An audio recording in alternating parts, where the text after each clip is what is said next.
अस्सलाम वालेकुम, welcome to my channel खाना पकाना विद सबा। आज मैं आपके साथ कराची वर्ल्ड फेमस अंडा दाल बन बर्गर की रेसिपी शेयर करूंगी। मैंने फिर बिस्मिल्लाहिर्रहमानिर्रहीम पढ़कर अपनी रेसिपी का आगाज़ करते हैं। अल्लाह पाक के बाबरकत नाम से कि वो हमारे रिस्क में, हमारे खानों में बरकत अता फरमाए, आमीन सुमा आमीन।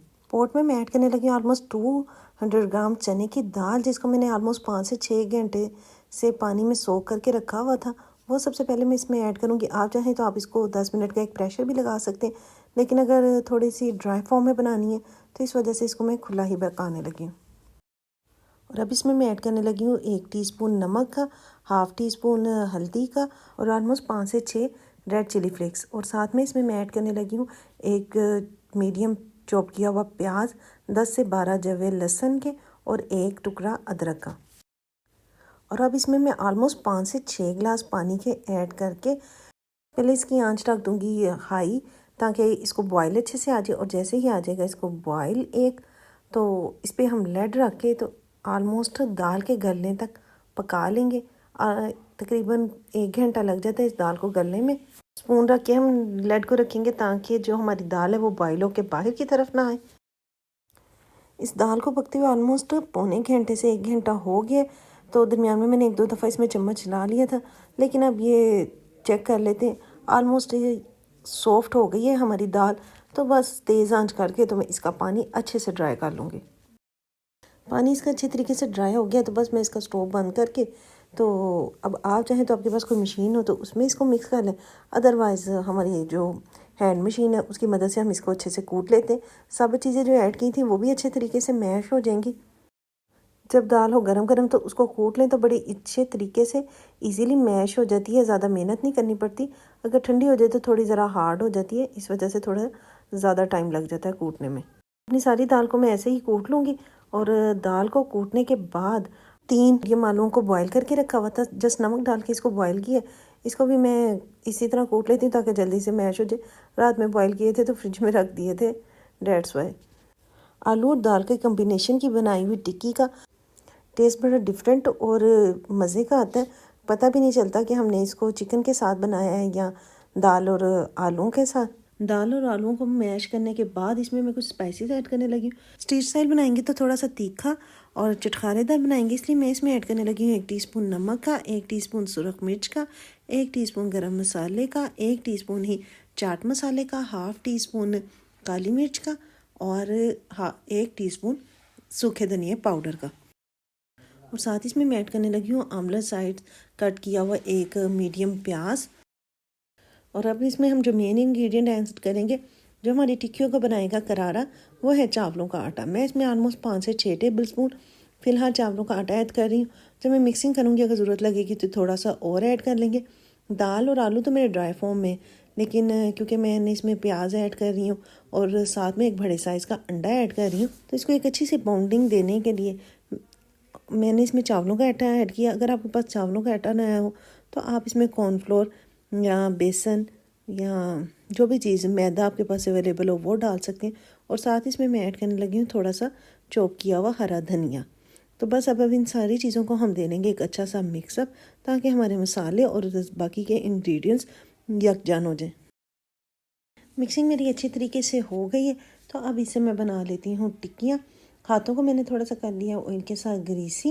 अगर गोल साइज़ में आपने बर्गर बनाने हैं तो आप गोल गोल बनाने, और अगर लंबे बनानी है लंबे बर्गर बनाने हैं तो आप इसको लंबाई में भी बना सकते हैं। अपने सारे मिक्सर से मैंने टिक्कियाँ बना ली हैं, तो इनको अब मैं ऑलमोस्ट थोड़ी देर के लिए रखने लगी हूँ फ्रिज में। ये स्टेबल हो जाए और फ्राई करने में ईजी रहे, उतनी देर में मैंने जो इसमें बर्गर में बाकी की चीज़ें ऐड करनी है उनको प्रिपेयर कर लेते हैं। तो सबसे पहले इसकी करते हैं हम चटनी प्रिपेयर। 1 बेंच लिया है मैंने धनिए का, और ऑलमोस्ट 1 बेंच ही लेने लगी हूँ मैं पुदीने का, जिसको मैंने अच्छे से वॉश किया हुआ दोनों चीज़ों को। इसमें मैं ऐड कर रही हूँ हाफ़ टी स्पून नमक का, 1 क्यूब लेमन जूस का, जो कि ऑलमोस्ट 1 टेबल स्पून के बराबर होगा। और साथ ही मैं इसमें ऐड करने लगी हूँ ऑलमोस्ट 2 टेबल स्पून चीनी के। ये ऑप्शनल, अगर आप डालना चाहें तो डालें, अदरवाइज़ आप इसको स्किप भी कर सकते हैं। बस इन सब चीज़ों को मैं इतना ब्लेंड करूँगी कि इनका एक स्मूथ सा पेस्ट तैयार हो जाए। इसके साथ साथ मेरे पास एक छोटे साइज़ की बंद गोभी है और 2 गाजरें और 1 प्याज है। बंद गोभी और गाजरों को मैं ग्रेट कर लूँगी और प्याज़ों को मैं रिंग्स में काट लूँगी। तो इनकी भी कटिंग के बाद मैं आपसे मिलती हूँ। पुदीने धनिए से मैंने चटनी तो प्रिपेयर कर ली है और इसके साथ साथ प्याज़ों को भी काट लिया है और गाजरों और बंद गोभी को भी ग्रेट कर लिया। तो बाउल में मैं सबसे पहले ऐड करने लगी हूँ थोड़ी सी गाजरें और साथ में बंद गोभी। आपको भी जिस हिसाब से आपने बर्गर बनाने हो उस हिसाब से आप इसका सैलड तैयार कर सकते हैं। अब मैं इसमें ऐड करने लगी ऑलमोस्ट 3 से 4 टेबलस्पून मेयोनीज़ के, जो कि आखिरी दमों पे मुझे आइडिया नहीं था कि वो ख़त्म होने वाली है, लेकिन कोई बात नहीं। अगर आपके पास मेयोनीज़ की कमी हो तो आप ये भी कर सकते हैं। आप इसमें मेयोनीज़, नमक, काली मिर्च डालें और साथ में इसमें जाएगा ऑलमोस्ट 2 टेबलस्पून के बराबर लेमन जूस और साथ में थोड़ा सा ऐड कर लें कुकिंग ऑयल। मेरे पास ऑलिव ऑयल था, मैं वो इसमें ऐड करने लगी हूँ। अगर आपके पास ना हो तो आप इसमें रेगुलर ऑयल ऐड कर लें या फिर दूध की मलाई ऐड कर लें। और अब हम इन सब चीज़ों को दे देंगे एक अच्छा सा मिक्सअप। इस तरीके से तैयार किए हुए सैलड को, बड़ा मुश्किल नाम है, वो कहते हैं, बस पता है मुझे क्या कहते हैं लेकिन मेरी ज़ुबान पे इस टाइम चढ़ नहीं रहा। चलें अच्छी तरह से बस इसको मिक्स कर लेते हैं सैलड को। फ़िलहाल तो हमने इसमें डालना है इसको बन बर्गर में। तो जिस दिन मैं इसको सेपरेट से बनाऊंगी सैलड को, उस दिन तक मैं इसका नाम भी याद कर लूँगी। तो चीज़ें सब हमारी प्रिपेयर हो गई हैं। तो अब हम कर लेते हैं अपने बर्गर्स की प्रिपरेशन। सबसे पहले हम अपने बन को सेक लेंगे। अब आपकी मर्ज़ी, आप चाहें तो इसको हल्के से बटर के साथ भी ग्रीसी कर सकते हैं या फिर थोड़ा सा कुकिंग ऑयल भी ऐड कर सकते हैं ताकि इनका जो कच्चापन है वो ज़रा दूर हो जाए। हल्का हल्का सा मैं अपने बर्गरों को सेक लेती हूँ पहले।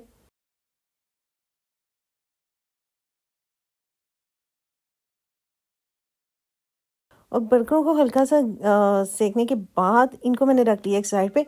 एक ही पैन में हमने काम करना है, डेट्स वाई। अब इसमें मैं ऐड करने लगी हूँ ऑलमोस्ट 3 से 4 टेबलस्पून कुकिंग ऑयल के। और जो मैंने टिक्कियाँ बना के रखी थी दाल और आलू के मिक्सर वाली, वो मैं इसमें ऐड करके तो उनको फ्राई कर लूँगी। जैसे ही हमारी एक साइड को आएगा प्यारा सा गोल्डन ब्राउनिश सा कलर, हम इसकी साइड चेंज कर लेंगे और दूसरी साइड को भी इसी तरह पका लेंगे। अब ये आपकी मर्ज़ी है कि आप सारी टिक्कियों को एक दफ़ा फ्राई करके रख लें या फिर जब आपने बर्गर बनाने हो 1-2 टिक्कियों को फ्राई करें और अपने बन बर्गर्स में लगा लें। चावलों का आटा ऐड करने की वजह से ये सुपर क्रिस्पी बनती हैं, just like street style cook serve and sell. अंडे दाल बर्गर है तो ऑब्वियसली हम इसमें अंडे भी ऐड करेंगे। अंडों में मैंने फ़िलहाल 2 अंडे लिए और इसमें मैंने ऐड किया है 2 से 3 पिंच नमक के और साथ में ऐड किया है थोड़ी सी काली मिर्च। तो जो टिक्कियाँ फ्राई करने के बाद ऑयल बच गया था उसमें मैं ये अपना सारा मिक्सर ऐड करके अंडों का, मैं 4 बर्गरों में 2 अंडे लगाऊंगी। आपकी मर्ज़ी है तो आप एक उसमें एक भी लगा सकते हैं। डेट्स वाई मैं इनको डिवाइड करने लगी हूँ 4 पोर्शंस में ही। अंडे को पहले ही भाई इक्वल चलेंगे ना, कोशिश करेंगे कि हर बर्गर में इक्वल ही लगे और कुछ 19-20 का फ़र्क भी आ जाए तो कोई ऐसी बात नहीं है, लेकिन इक्वल चलना ना। अंडों की जैसे ही दोनों साइड पकेंगी हमारी कुकिंग का सारा प्रोसेस मुकम्मल हो जाएगा और अब हम कर लेंगे अपने बर्गरों की असेंबली। में भी अब 2 ऑप्शंस हैं, जस्ट लाइक जैसे अब ओपन शवारमा, ओपन बन बर्गर और ओपन प्लेटर्स। नहीं, प्लेटर्स तो वैसे रैप करके भी अब चलना शुरू हो गए, जिनमें kebab, chicken roast, each and everything बहुत ज़्यादा एक प्लेटर में मिल जाती है। जस्ट लाइक वैसे ही ट्रेंड के हिसाब से चलें तो आप इसको ओपन बर्गर्स की तरह भी सर्व कर सकते हैं। बर्गरों को असम्बल करेंगे जिनको हल्का सा हमने तवे पे गरम किया और साथ में हमने ऐड किया अपना क्रोली सैलेड। वाह वाह वाह कहना आ गया मुझे। रूटीन में यूज़ नहीं ना करते वर्ड्स तो फिर हमारे माइंड से स्किप हो जाते हैं। कोई ऐसी बात नहीं, मैं अपने माइंड की खिड़कियाँ खोल रही हूँ तो इंशाल्लाह खोल लूँगी जल्दी। तो साथ में मैंने ऐड किया जो पुदीने की चटनी बनाई थी वो, साथ में ऐड करने हैं थोड़े से ऑनियन के रिंग्स और साथ में जो अब हमने टिक्कियों को अगेन अंडे के साथ हल्का सा फ्राई करके रखा था वो हम रखेंगे। पहले मैं सैलेड लीव्स को भी इसके साथ रख रही थी लेकिन टिक्कियाँ कुछ थोड़ी अभी गर्म है तो जो हमारे सैलेड लीव्स हैं ना वो मुरझा जाएंगे। तो फिर मुझे नज़र आया कि इस प्लेटर में साइड पे भी एक जगह है जहाँ मैं अपने सैलेड लीव्स इजीली रख सकती हूँ। तो अब हमारा तैयार हो गया स्ट्रीट स्टाइल अंडा दाल बर्गर का platter. On the other hand हम रखेंगे अपने बन बर्गर्स की एक साइड को, उसके ऊपर हम रखेंगे अपने सैलेड लीव्स को। सैलेड लीव्स ना हो तो आप इनको स्किप भी कर सकते हैं क्योंकि समटाइम्स ये चीज़ें सीजनल नहीं मिलती, डेट्स वाई। और अब जो मैंने टिक्की और अंडे को फ्राई करके रखा था वो मैं रखने लगी हूँ इसके ऊपर।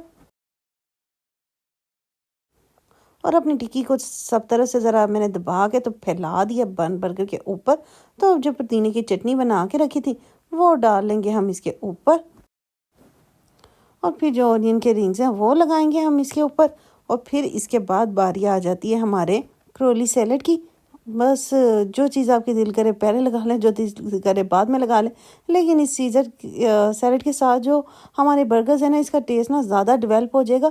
आई डोंट नो कि स्ट्रीट साइड पे बर्गर्स में इस तरह के सैलेड वो लोग ऐड करते हैं कि नहीं, लेकिन जब किसी अच्छी प्लेस से आप इस टिक्की अंडा बर्गर को खाएंगे तो आपको ज़रूर मज़ा आएगा।